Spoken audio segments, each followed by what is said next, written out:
ETF index mutual funds నేర్చుకుని stock మార్కెట్లో రాణించాలనుకుంటున్నారా? వెంటనే ఈ నెంబర్కి కాల్ చేయండి.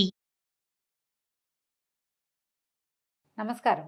కార్తీక పురాణం 29వ రోజు పారాయణలోకి వచ్చాం. నిన్నటి పారాయణలో యమాలయాన్ని దర్శించిన ధనేశ్వరుడు అనే పాపిని గురించి నారద మహాముని చెప్పిన మాటలు విన్నటువంటి ఈయన యమధర్మరాజు ఏం చేశాడో చూద్దాం. నారదుని హితవుపై రవంత చింతించిన రవిసుతుడు ఆ ధనేశ్వరునకు ప్రేతపతి అనే తన దూతని తోడిచ్చి నరకాన్ని తరింపచేయవలసిందిగా ఆదేశించాడు.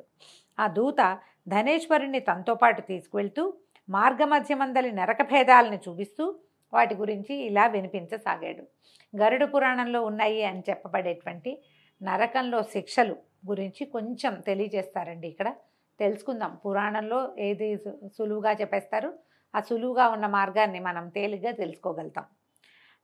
తప్తవాలుకము అట మొదటిది. ఓ ధనేశ్వర, మరణించిన వెంటనే పాపకర్ములు ఇక్కడ కాల్చబడిన శరీరములు కలవారై దిక్కులు ఒకళ్ళయ్యేలాగా రోధిస్తూ ఉంటారు. దీనినే తప్తవాలుక నరకము అంటారు. వైశ్వదేవ పరులైన అతిథుల్ని పూజించని వారు గురువులను, అగ్నిని, బ్రాహ్మణులను, గోవులను, వేద విధులను, యజమానిని కాళ్లతో తన్నిన వారి పాదాలను మా యమదూతలు ఎలా కాలుస్తున్నారో చూడు. పాదాలని మంటల్లో పెట్టి కాల్చేస్తారటండి. అంధతామిశ్రము తర్వాతది. ఈ నరకంలో సూదిమొనల వంటి భయంకర ముఖాలు కలిగినటువంటి పురుగులు పాపాత్ముల శరీరాల్ని తొలిచివేస్తూ ఉంటాయి. ఇది 16 రకాలుగా ఉంటుంది. ఇందులో కుక్కలు, గద్దలు, కాకులు మొదలైన పక్షి జంతు సమన్వితంగా ఉంటుంది. వాటన్నిటికీ మొహం మీద వాడైన కొమ్ములు ఉంటాయట. పరుల రహస్యాల్ని భేదించే పాపాత్ములందరూ ఈ నరకంలోనే దండింపబడతారు. ఎవరైనా జీవితాన్ని రహస్యంగా దాచుకుంటే దాన్ని శోధించి వీళ్ళు ఎక్కడికి వెళ్ళారు, ఎందుకు వెళ్ళారు, ఎవరు వచ్చారు వీళ్ళింటికి, ఇలాంటివి పరిశీలిస్తూ ఉంటారు. దాన్ని ఎవరో ఒకళ్ళకి తెలియజేసి బట్టబయలు చేస్తారు. మనకి ఇప్పుడు ఇతరుల రహస్యాలు బట్టబయలు చేయటమే కదా మన తాలూకు పద్ధతి. వీళ్ళందరూ ఈ నరకంలో పడతారట. ఎదురింటి వాళ్ళ ఇంటికి ఎవరు వచ్చారో తెలుసుకుని వాళ్ళ కోడలకో, కూతురుకో, వాళ్ళ ఇంటికి వచ్చే వాళ్ళు ఎవరికో, లేకపోతే మీ శత్రువులు వీళ్ళింటికి వస్తున్నారని వాళ్ళకి చెప్పటమో ఇలాంటి పనులు చేస్తారు. పాపిష్టి పనులు మనకు అక్కర్లేదు. అక్కర్లేని పనులు చేసే వాళ్ళందరూ, ఇతరుల రహస్యాల గురించి మాట్లాడే వాళ్ళందరూ కూడా ఈ అంధతామిశ్రంలో పడతారు. తర్వాతది క్రకచమట. ఈ పేరు గల నరకం మూడోది. ఇక్కడ పాపాత్మలను అడ్డంగాను, నిలువుగాను, ఏటవాలుగాను, సమూలంగాను, అంగాంగాలుగాను రంపాలతో కోసేస్తారట. అన్ని పక్కల నుంచి కోయబడుతూ ఉంటారు. తర్వాతది అసిపత్ర వనం. 4 నరకధోరణి, 4వ నరకధోరణి అట. ఇది అసిపత్ర వనం అంటారు. భార్యాభర్తలను, తల్లిదండ్రుల నుంచి సంతానాన్ని ఎడబాపులు చేసే పాపులంతా ఈ నరకానికి చేరి నిలువెల్లా బాణాలతో గుచ్చబడి అసిపత్రాల చేత, ఆ ముళ్ల చేత శరీరాలు చించబడి ధారలుగా కారే నెత్తుటి వాసనకు వెంటబడి తరిమేటువంటి తోడేలు గుంపులకు భయపడి పారిపోవాలని పరుగులు తీసి పారిపోయే దిక్కులేక పరితపిస్తూ ఉంటారు. సంపుట, భేదించట మొదలైన విధులతో ఈ నరకం 6 రకాలుగా ఉంటుంది.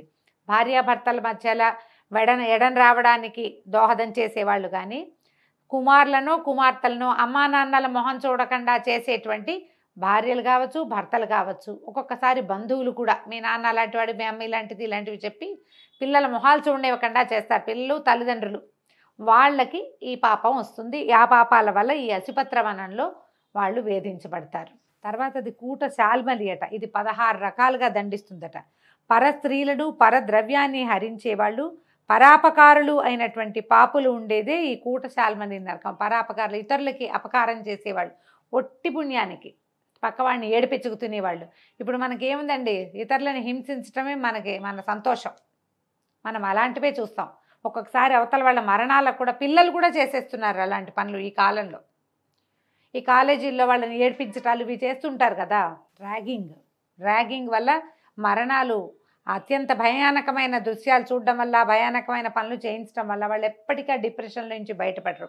ఎవరైతే యువతల వాళ్ళ భయానికో, మరణానికో, ఒట్టి పుణ్యానికి ఏదో కారణం ఉండి కాదు, కారణమైన వాళ్ళు ఈ నరకంలో పడతారట. తర్వాత రక్తపూయము. ఈ రక్తపూయం అనే భాగం ఇది 6వ నరకం అటండి. ఇక్కడ పాపాత్ములు తలకిందులుగా వేళ్లాడుతూ యమకింకరుల చేత దండింపబడతారు. ఎవరైతే తమ కులాచార రీత్యా తినకూడని వస్తువులు తింటారో, పరులను నిందిస్తారో, చాడీలు చెప్తూ ఉంటారో వాళ్ళంతా ఈ నరకంలో ఉంటారు. తలకిందులుగా వేళ్లాడేస్తారు ఇక్కడ. తర్వాతది కుంభీపాకం. ఈ కుంభీపాకమే నీకు మొట్టమొదట విధింపబడింది. ఘోరాతి ఘోరం. ఈ నరకాలన్నిట్లలోకి నికృష్టమైనది ఈ కుంభీపాకమే. 7వ నరకం అట ఇది. దుష్ట ద్రవ్యములు, దుర్భరాగ్ని కీలలు, దుస్సహ దుర్గంధాలతోటి కూడి ఉంటుంది. తర్వాతది రౌరవము. ఈ రౌరవం నరకాల్లో 8 రౌరవ నరకం దీర్ఘకాలికం. ఇవన్నీ చిన్నవి, అంటే తక్కువ కాలం ఉంటాయి. పైకి చెప్పినవన్నీ ఇది ఎక్కువ పెద్దదట.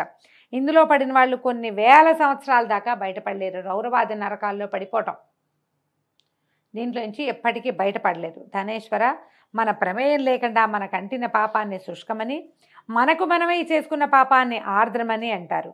ఈ 2 రకాల పాపాలు కలిపి 7 విధాలుగా ఉంటాయి. ఇవేమేమిటి? అపకీర్ణము, పాంక్తేయము, మలినీకరణము, తర్వాత జాతి భ్రంశము, ఉపవీతకము, అతిపాతకము, మహాపాతకము. ఈ పరిదృశ్యమానులైన నరుల చేత ఉపరి 7 రకాల నరకాలు వరుసగా అనుభవించబడుతూ ఉంటాయి.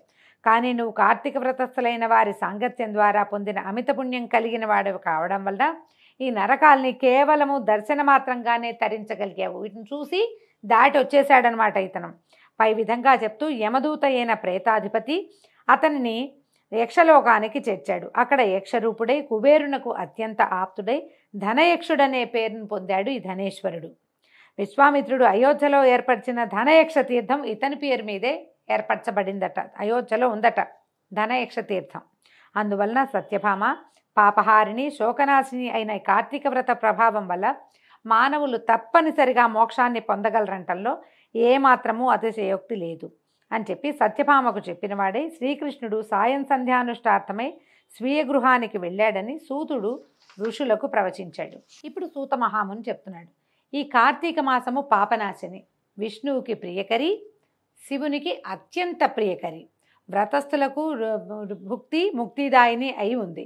కల్పోక్త విధిగా విష్ణు జాగరణలను, ప్రాతస్నానము, తులసీ సేవ, ఉద్యాపనము, దీపదానము అనే ఈ 5 కూడా కార్తీక మాసంలో ఆచరించిన వాళ్ళు ఇహాన భుక్తిని పొందుతున్నారు. పాపాలు పోవాలన్నా, దుఃఖాలు తీరాలన్నా, కష్టాలు కడతేరాలన్నా కార్తీక వ్రతాన్ని మించింది మరొకటి లేదు. ధర్మార్థ కామ మోక్షాలు 4 కోసము ఈ కార్తీక వ్రతం ఆచరించవలసి ఉంటుంది. కష్టములలో ఉన్నవాడైనను, దుర్గారణ్యగతుడైనా, రోగి అయినా సరే విడవకుండా ఈ వ్రతాన్ని పాటించాలి. ఎటువంటి ఇబ్బందులు కలిగినా సరే వ్రతాన్ని మానకుండా శివాలయంలోనో విష్ణువాలయంలోనో హరిజాగరణాన్ని ఆచరించాలి. శివ విష్ణు దేవళాలు చేరువలో లేనప్పుడు రావి చెట్టు వద్ద కానీ తులసీవనంలో కానీ వ్రతం చేసుకోవచ్చు. విష్ణు సన్నిధానంలో విష్ణు కీర్తనలు ఆలపించేవాళ్ళు, సహస్ర గోదాన ఫలాన్ని వాద్యాలు వాయించేవాళ్ళు అశ్వమేధ ఫలాలని, వాద్యాలు వాయించేవాళ్ళు అశ్వమేధ ఫలాలని, నర్తకులు సర్వతీర్థాల స్నాన ఫలాన్ని పొందుతారు. ఆపదలలో ఉన్నవాడు, రోగి, మంచినీరు దొరకనివాడు, వీళ్ళు కేశవనామాలతో లాంఛనప్రాయంగా మార్జనం అనర్చితే చాలు. అంటే ఎవరికి ఓపిక లేదు, కుదరదు, అవకాశం లేదు, అనారోగ్యము ఇలా ఉన్నప్పుడు కేశవనామాలు చెప్పుకుని ఏమంటారు, అపవిత్ర పవిత్రో వా సర్వావస్థాంగతోపివ యస్మరేత్ పుండరీకాక్షం సబాహ్యాభ్యంతర శుచి అని నీళ్లు చల్లుకొని పుండరీకాక్ష అని గోవింద విభవనామాలు కనుక చెప్పుకుంటే అదైనా సరిపోతుందట. ఉద్యాపనకు శక్తి లేని వారు బ్రాహ్మణులకు భోజనం పెడితే సరిపోతుంది. అవ్యక్త రూపిణో విష్ణో స్వరూపో బ్రాహ్మణో భువి. శ్రీ విష్ణు మహావిష్ణువు యొక్క స్వరూపమే బ్రాహ్మణుడు. కావున కార్తీక మందు బ్రాహ్మణుని సంతోషపెట్టడం చాలా ప్రధానం. అందుగాను శక్తి లేని వాళ్ళు గోపూజ చేసినా చాలు. ఆపాటి శక్తి అయినా లేని వాళ్ళు రావి మర్రి వృక్షాలను పూజించినంత మాత్రం చేతనే వ్రతాన్ని సంపూర్తి చేసిన ఫలితాన్ని పొందగలుగుతారు. దీపదానం చేసే స్తోమత లేని వాళ్ళు, దీపారాధనకైనా తాహతు లేని వాళ్ళు ఇతరులతో వెలిగించబడినటువంటి దీపాన్ని ప్రజ్వలింపచేసి గాలి మొదలైన వాటి వల్ల అది ఆరిపోకుండా పరిరక్షించినా కూడా పుణ్యాన్ని పొందుతారు. ఎవరైనా దీపారాధన సగం చేసి లేదా మొదలుపెట్టి మీరు కూడా చెయ్యండి అంటే, మీరు చెయ్యండి కాస్త ఈ దీపాన్ని చూడండి అంటే, దీపం పెట్టిన వాడికంటే దాన్ని రక్షించిన వాడికి ఎక్కువ ఫలితం లభిస్తుంది. రక్షించితే వాళ్ళ కర్మలు మన నెత్తి మీద పడిపోతాయి. ఇలాంటి భయాలు ఏమీ పడద్దు. వాడెవరో వెలిగించిన దీపంలో నూనె పోస్తే దీపం వెలిగించిన వాడి కర్మలు మన మీద పడతాయేమో అని భయపడద్దండి. అలా జరగదు. మనం దీపాలని ప్రజ్వలింపజేసి అంటే వెలిగేలాగా చేసి దాన్ని ఎక్కువసేపు వెలిగేందుకు అవకాశం ఇచ్చి ఆ వెలిగినంతసేపు దాన్ని సంరక్షణ చేస్తే అద్భుతమైన ఫలితం లభిస్తుంది. ఈ క్రియలు చేసిన వాడికి ఫలితం. అయితే పూజకు తులసి అందుబాటులో లేని వాళ్ళు తులసికి బదులు విష్ణు భక్తుడైన బ్రాహ్మణైనా పూజించవచ్చు. సూతుడు చెప్పిందంతా విన్నటువంటి ఈయన అడుగుతున్నారన్నమాట శౌనకాది మునులు, ఇతర వృక్షాల కంటే కూడా రావి మర్రి వృక్షాలు మాత్రమే గోబ్రాహ్మణ తుల్య పవిత్రతని ఎలా పొందాయి అని అడిగారట. అడిగితే పూర్వం ఒకసారి పార్వతీ పరమేశ్వరులు మహాసురత భోగంలో ఉండగా కార్యాంతరం వల్ల దేవతలు అగ్ని కలిసి బ్రాహ్మణ వేషధారులై వారి సంభోగానికి అంతరాయం కలిగించారు. అందుకు కినిసిన పార్వతీదేవి సృష్టిలోని క్రిమికీటాదులు సహితము సురతములోనే సుఖపడుతూ ఉంటాయి. అటువంటిది మీరు మా దంపతుల సంభోగ సౌఖ్యాన్ని పోగొట్టారు కాబట్టి నాకు సుఖభ్రంశాన్ని పాటించిన మీరు చెట్లైపోండి, నాకు సుఖభ్రంశం అంటే కలిగింది మీ వల్ల, అందుకని మీరు చెట్లుగా మారిపోండి అని శపించిందట. తత్కారణంగా దేవతలంతా వృక్షాలుగా పరిణమించవలసి వచ్చింది. ఆ పరిణామంలో బ్రహ్మ పాలాస వృక్షంగాను, విష్ణువు అశ్వత్థంగాను, శివుడు వటంగాను మారారు. బ్రహ్మకు పూజార్హత లేదు. జగదేక పూజనీయులైనటువంటి శివకేశవ రూపాలు కనుక రావి మర్రి వృక్షాలకు అంతటి పవిత్రత కలిగింది. వీటిలో రావి చెట్టు శని దృష్టికి సంబంధితమైన కారణంగా శనివారం నాడు మాత్రమే పూజనీయమైంది. ఇతర వారాలలో రావి చెట్టును తాకరాదు సుమా అని సూత మహాముని సౌనకాది మహర్షులకి తెలియజేశారండి. దీంతో 29వ రోజు బహుళ చతుర్దశి నాటి పారాయణం సమాప్తమైంది. రేపు ఉదయం 30వ రోజు పారాయణతోటి మళ్ళీ కలుసుకుందాం. నమస్కారం.